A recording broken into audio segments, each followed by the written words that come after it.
Hi, we're here at the New York Stock Exchange. As you can probably tell, it is the day of Fitbit's IPO. And they're going to have a big celebration outside, but first we're going to go into the building to see the start of trading and to talk to some folks about what it all means. The New York Stock Exchange, there's been a number of big tech IPOs in the last few years. What makes Fitbit special? This is a great company and this is a great IPO.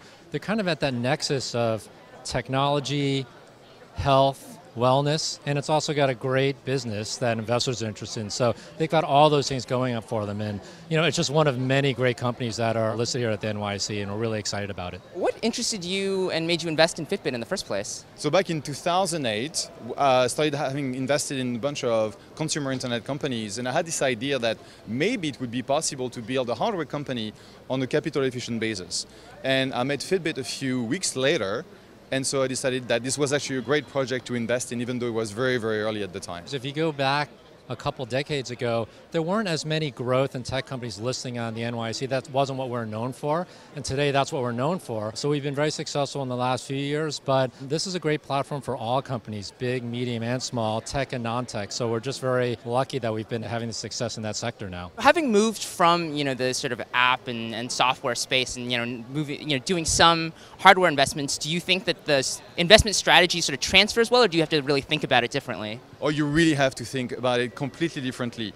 Clearly, hardware is super hard. There are a ton of design issues, contract manufacturing, quality. It's really sort of a completely different playbook.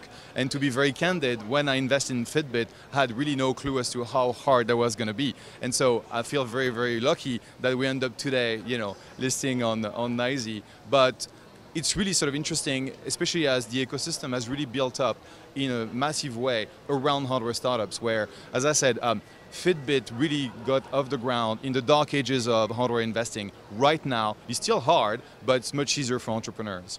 Companies are going public later or waiting longer, and especially if you look at a lot of the big technology companies, especially in the Bay Area and around the country, there's no concern about that. They'll go ready when they're ready, and the environment will be there when it's ready. Right now, there haven't been as many tech IPOs this year, but it'll come. It's a cyclical market, it's a cyclical business, and the IPO markets always provide great benefits for companies, so it'll be there sooner or later.